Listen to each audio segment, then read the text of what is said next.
Today's guest is a guest from the past. Sandhya Jha is an anti-oppression consultant who particularly loves helping organizations get diversity, inclusion teams off the ground. An ordained pastor with a master's in public policy. We talk about how connecting with our ancestors, even the crummy ones, can equip us for the work of dismantling white supremacy, and their brand new book, Rebels, Despots, and Saints. Please give a warm welcome to ever blessed Sandhya Jha. Yeah, it's interesting because the place where I do most of my community organizing is Oakland, California.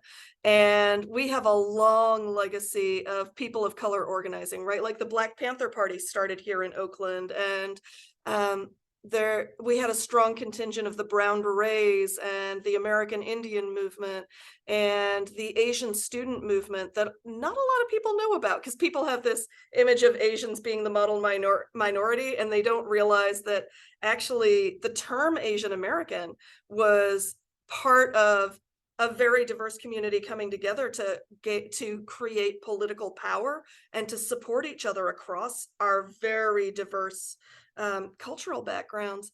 And that even that was, so all of those movements emerged around the same time and were informing each other and supporting each other.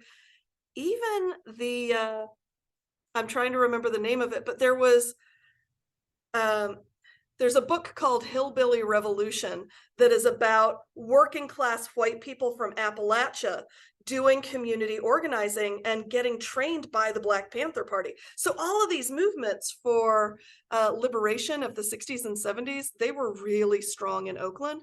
And so that's the landscape that I've done my organizing for the past 20 years. And what I noticed, especially at the beginning of the movement for Black Lives, was the organizations I saw thriving the most were the ones who were pausing to honor and invoke and bring in the ancestors at the beginning of an action, at the beginning of a vigil, at the beginning of a march, even at the beginning of a meeting where they were doing planning, where they remembered who they came from and what those ancestors had gone through as a source of encouragement to know that they were going to be able to affect change as well with the ancestors on their side. I was so moved by that, and I was just struck by how it helped with burnout, right? Because the work of justice, the work of being on the front lines, of challenging systems of injustice, that's exhausting work, right?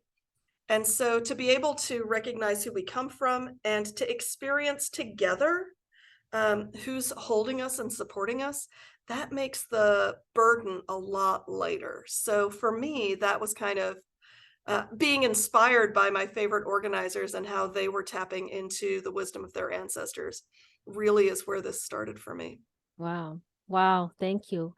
Because I've always struggled with just the base of religion. And I think Thank you for listening to Noise Zion podcast. And if you enjoy listening to my podcast, please don't hesitate to give me a 5-star rating on Apple or Spotify. Also wanted to give a shout out and thank you so much to all my guests, past, present, and future. And stay tuned for the next upcoming episode on Fridays.